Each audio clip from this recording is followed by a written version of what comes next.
Since the homelessness sector was founded 50 years ago, the number of people living in housing precarity and sleeping rough has increased, and the scale and severity of the problem calls for deeper thinking for a solution. Concerns about the growing numbers of people in the UK experiencing housing precarity and homelessness are well researched. However, the inequalities caused by intersecting identities in relation to the vulnerability of individuals to sleeping rough and housing insecurity has been neglected in literature and also in UK policy. Titled, "How far might the use of an intersectional lens improve policies towards homelessness and housing insecurity in the UK?" This dissertation utilized the method of secondary research to investigate such connections. Previous UK policies, derived from aspects of immigration laws, housing schemes and welfare provision, have been reviewed to highlight the inadequacies of single-axis, ungendered and racialized policies.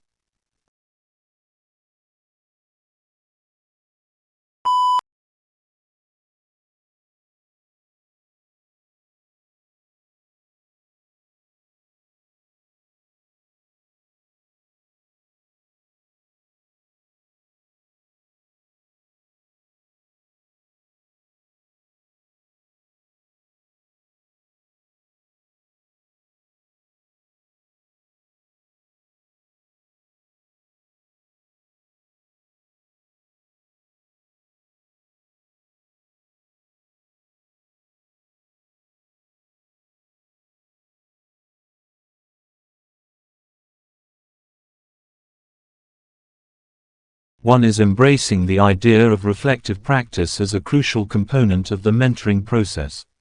Self-directed learning, where teachers are required to think through situations they faced or can face in future as teachers, analyze problems encountered, consider a plan of action to take when facing certain situations, enhances professional development. Stokes, Fatian Darkan and Otter, 2020. Some specific tasks that may involve reflection include daily or weekly mentoring, where teachers can freely discuss aspects of the daily practice; the reflecting journal, where teachers can jot some of the occurrences in their classrooms and how they relate to their practice; and peer observations, where teachers sit down and watch one another and discuss how they handle certain activities.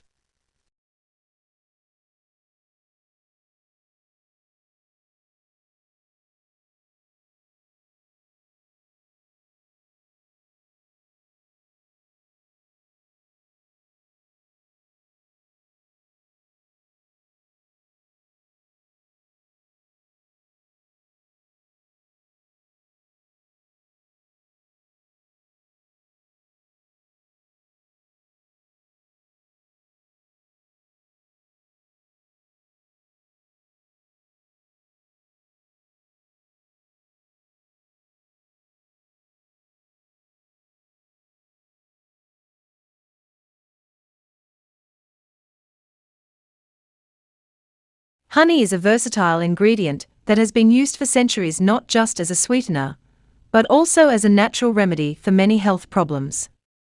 It is rich in antioxidants, vitamins, minerals, and enzymes that promote good health. Can you tell us about some specific health benefits of honey? Sure, honey has antibacterial and anti-inflammatory properties that help in treating wounds, sore throat, and cough. It can also boost immunity, aid digestion, and soothe the nerves. Honey has a low glycemic index, which means it does not spike blood sugar levels like regular sugar. This makes it a great option for people with diabetes or those looking to reduce their sugar intake.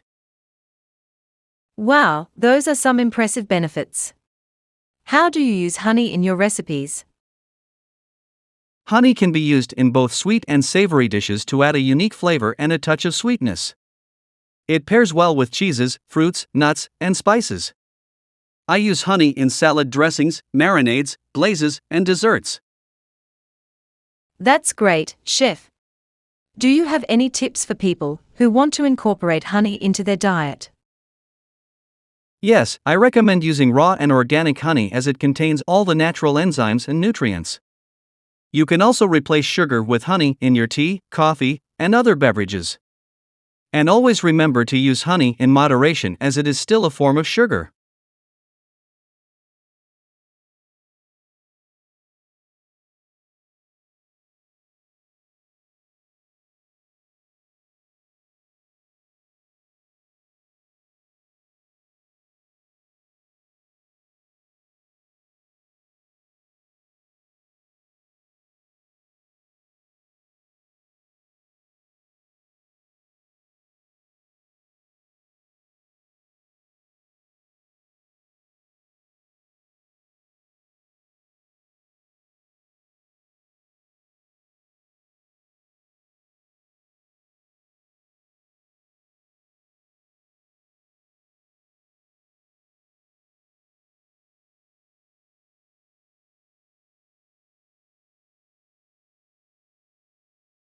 There are many challenges in our school which are located in urban areas and the student population is diverse.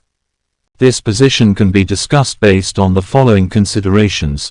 This is so because there is a tendency for the students to perform differently depending on their ability to pay for their tuition fees and other charges. As much as we have tried to expand the offering of education, achievement still follows a similar pattern. This is further compounded by the fact that many of the programs are underfunded and often lack adequate resources to adequately support the needs of the clients. This is not exclusive to the schools and can be attributed to other national trends in the United States. Research has noted that disparities in learning outcomes among children in the low and high SES learning environments are widening, which has necessitated more targeted approaches. This has led to the introduction of such activities such as after-school tuition and mentorship at our school. However, these efforts are limited by lack of funding, a factor which is not new in literature regarding education inequity. These disparities are also a subject to the new national policy known as Every Student Succeeds Act (ESSA) that mandates all schools to be accountable for every student subgroup.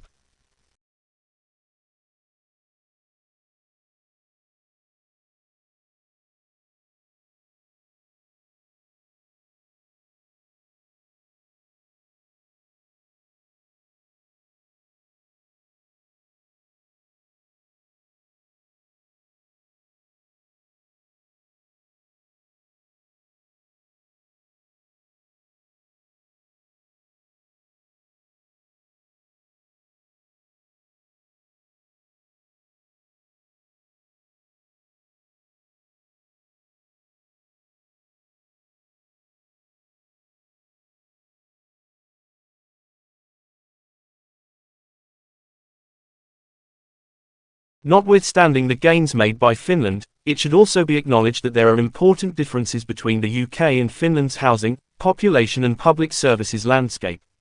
In relation to the efforts of the Finnish government in increasing the availability, affordability and adequacy of Finland's social housing stock, social housing accounts for a significant proportion of Finland's total housing stock. This differs considerably from the housing landscape of the UK. After the Second World War, large-scale public investment massively increased the social housing sector, but the 1980s saw a large percentage of social housing being sold off, to raise government funds in times of austerity. The right to buy scheme allowed social housing tenants to purchase their home at a heavily discounted price. And the profits raised by this scheme were not used in the replacement of the housing that was sold since then. Levels of the construction of social housing have decreased due to grants from the central government falling from 39% to 14%. Such differences between the UK's and Finland's social housing sector offers a challenge towards the implementation of the FHS into UK housing policy, as a much higher amount of social housing is needed to support people in the UK experiencing homelessness or housing precarity.